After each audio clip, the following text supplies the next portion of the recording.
I'm only getting more confused.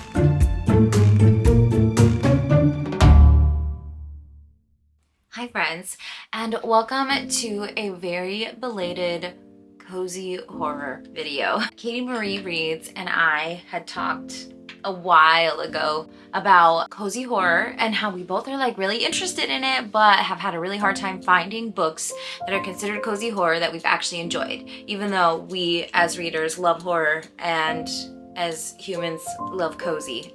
Yes, we've been on a little bit of a search. Back in, I think August, we buddy read Cackle by Rachel Harrison, and I did not care for Cackle. It just felt too like cringy and hallmarky for me. It didn't work for me. Finding books that are cozy horror, it's such an interesting genre to research because I feel like cozy is still like a little bit newer as far as publishing goes. So like there's not a ton of books to choose from. Books by T. Kingfisher and Rachel Harrison are the ones that everybody talks about initially when they talk about this genre. And so I want to reread a T. Kingfisher, either The Hollow Places or What Moves the Dead. I read both of those and loved them both. Another one by T. Kingfisher that I read that I loved was The Twisted Ones. That one, not cozy at all. That one like really truly scared me. I was thinking about it for so long afterward. And The Hollow Places like really truly scared me, but something about it was like comforting to me, and maybe that's because I have worked in a museum setting before, so it was like a familiar setting. But when we talk about cozy, like there's so many different elements that can go into that. Found family, animal familiars, humor, and for me, a lot of times it's something that's like nostalgic and familiar. So a lot of times when I'm thinking of things that feel cozy to me are like classics. I have a list of classics that I would suggest if you are interested in the cozy feeling, but that might be specific to me. I don't know. As I've been like doing more research and looking up more books, it's like I'm only getting more confused about what it means to be cozy horror.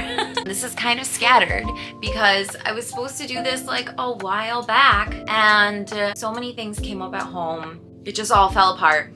And then on actual Halloween, we had a blizzard, like a literal snowstorm, like a foot of snow that day. Like I've never seen that happen on Halloween. It was crazy. The following day we had a snow day. It's never happened before. So trick-or-treating didn't even happen. So disappointing. So it kind of feels like Halloween was like ripped away from me because like those prime weeks of reading spooky stuff were just gone because my heart was broken, and the actual event of Halloween was also gone. So really disappointing. But because there was this huge blizzard, one of the neighborhoods nearby rescheduled trick-or-treating for tonight. So now it's the Saturday after Halloween. Now I want to do like a Halloween makeup. Yeah, we're gonna go trick-or-treating with Harvey Fox tonight. I am currently about to finish Skirt Scratch by whose ever name is on the title of this book, I can't remember. She's like being haunted by this ghost. This ghost needs her help in some way. She's hearing a scratch sound on the walls of her house. There's like water flooding all of these places, and it's the ghost trying to like give her clues so that she can help him. I don't know, she's just finding all of these horrible events that have happened in Chicago where like many people have died. So that's been my I guess my first official read for this vlog, and then I'm gonna go into adult cozy horror things, hopefully.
wanted to start, before I talk about the books that I ended up reading for this vlog, just some of the notes that I've taken while researching cozy horror and what it means to be cozy horror. I did make a video with suggestions of books that I find cozy, but they don't necessarily fit this criteria. So I wanted to share this as well. When I think about cozy horror, I kind of think like Casper for adults. That's my feeling. But some of the elements that you will find in cozy horror, or a book that can be defined as cozy horror, it'll portray a comforting, healing ambiance. It might be a slice of life story. There may be elements of found family. There will be kind-hearted, wholly good characters. There will be either a happy ending or a hopeful conclusion. The ambiance of horror is just kind of like woven all throughout the story. It will be like a lot of feeling and vibes, not as much like action and like visual gore and that sort of thing. Atmospheric, a slow building of dread. All of the gore and violence will happen off the page. So it's a little bit safer. So the horror won't be so intense that it's gonna mess you up afterwards. So you can like kind of go in feeling safe, knowing like, oh, I'm gonna get my scares or like a spooky feeling, but I won't necessarily be like not able to sleep afterwards or have like an anxiety attack or something. It can be an emotional experience, and it is more for entertainment than disturbance. And that seems like that's kind of like the big theme there. I also read about how like back in the 80s, it would have been more classified as quiet horror. So if when you're looking up cozy horror, you're not coming up with a lot of results, you might want to try looking up quiet horror as well. I think it's really interesting that this cozy horror is not actually new. It's just kind of a new name because of this word cozy that we all are like throwing around constantly. Other like subgenres of horror that you might want to look into when looking for a book that feels cozy within the horror genre would be folk horror, neoclassical horror, and Lovecraftian horror, maybe. That is some of the research that I found while deciding to do this vlog. And then when I was coming up with books that I would potentially read for the vlog, Coraline by Neil Gaiman, Scritch Scratch by Lindsay Curry, The Whispering Dead by Darcy Coates, Black Sheep by Rachel Harrison, also Cackle or Such Sharp Teeth by Rachel Harrison, Starling House by Alex E. Harrow, Anything by T. Kingfisher. I have also seen people mention Susan Hills and Shirley Jackson as authors that they may read for this genre.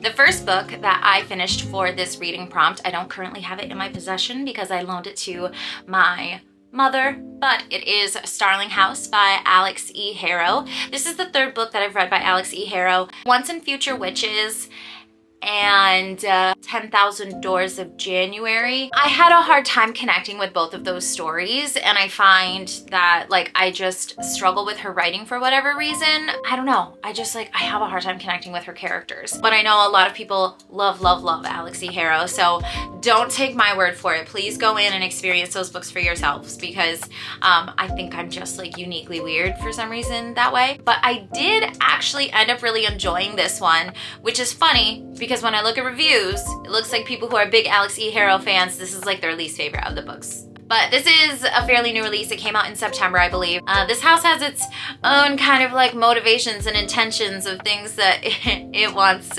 to happen. And there are tenants of this house. There's like a curse involved with the people who live there, but the people who live there have like a certain like bloodline, lineage, and that sort of thing. So there's like a very specific reason why people end up being there. Our main character, who we are following, is feeling like inexplicably called to this house. And as things unfold, you learn why. But it definitely had like gothic feelings to it, and the house felt like it was its own character, and I really enjoyed that aspect of it. And there's like tension between her and the man who currently resides at that house, and they have like kind of like really different end goals in the beginning, so it's just really interesting to see the story unfold. I really enjoyed it. I thought the characters were easy to connect to, and I loved I loved the house. It was like one of my favorite aspects of the story. So I found it to be very successful that way.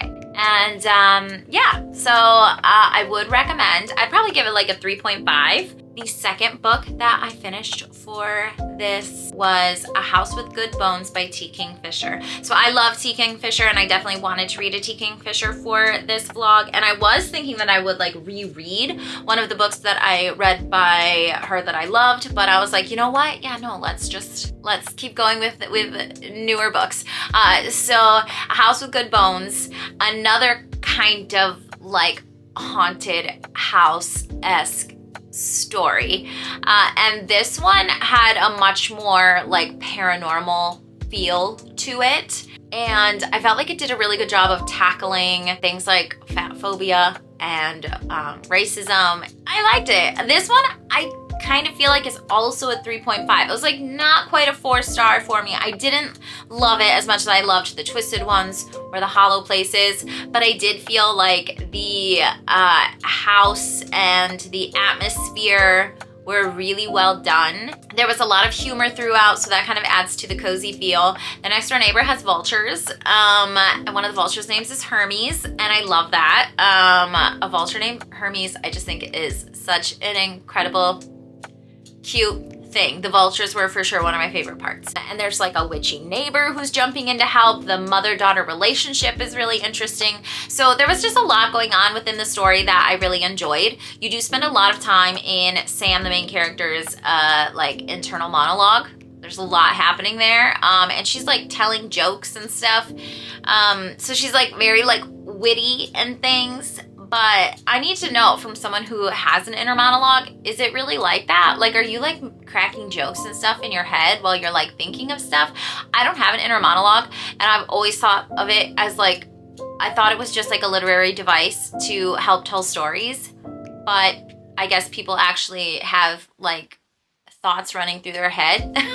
Not that I don't have thoughts running through my head, but it's just different. I operate like primarily on feeling. I have to say something out loud to hear it, and I have to really like say it out loud to process whether that's true or not. So a lot of times I'll like say things that I'm like, oh, that is definitely not what I meant to say. Those words did not go together the way that I'm feeling they should. So anyway, all that to say, is it really like that? Because that's wild. There's a lot of time in this girl's head. So, yeah. Not my favorite T. Kingfisher, but not bad. Like, almost like it's supposed to be nostalgic and comforting when she goes home, but it's not, because it's like off. And I don't know, there was just something about it that, yeah, I just found really intriguing, and it just like really wrapped me up in it. So, yes. That was A House with Good Bones by T. Kingfisher. Another thing I want to add about A House with Good Bones, but the main character, Sam, she studies bugs, and I loved how like she would like nerd out about bugs randomly. Like, I just thought it was so cool. I personally think bugs are really interesting. I kind of love bugs. I don't know. It just like, that was like a really enjoyable part of the story as well. I liked that little addition, so yeah. Another book that I read for this vlog was Scritch Scratch by Lindsay Curry. And this is a middle grade. And I think I've already talked about it, but I'm recording this just in case. But about a young girl who is in middle school-ish. And she is helping her dad because her dad runs like this ghost bus tour in Chicago, and he needs her help one day. So she goes on the bus tour with him, and she sees a ghost, and she's super freaked out. She doesn't like ghosts. she's got like conflict happening with her best friend because her best friend has made a new friend, and like all the difficulties of that when you're like going through that really like difficult time of like middle school, early high school age kind of thing. And so she's going through all of that difficulty, but this like ragtag team of preteens need to like get together and do their research and figure out how to solve this ghost mystery. The friendship really like blooms and is like quite lovely to see when you're reading it, and her relationship with her brother shifts and changes, and it's just so nice to see. And so I found a lot of it really comforting, and a lot of the scary stuff happens either at home or at school, so you're in like this familiar comforting setting. I recommend, because this one was really, it was cute and it was enjoyable, and like the ending was sweet, and yeah, I really liked it. Okay, so there you have it, my cozy horror reading vlog. I hope that you enjoyed. I know it was a little scattered, a little lacking in B-roll. I promise to get back on track with the next vlog. But still, I enjoyed the books that I read, and I enjoyed the research that I did learning more about cozy horror and quiet horror and kind of the history of it. And I hope that you took something away from this too, and that you are on the journey of finding the perfect cozy horror book for you as well. So if you haven't already, please like and subscribe, and I will see you in the next one. Bye!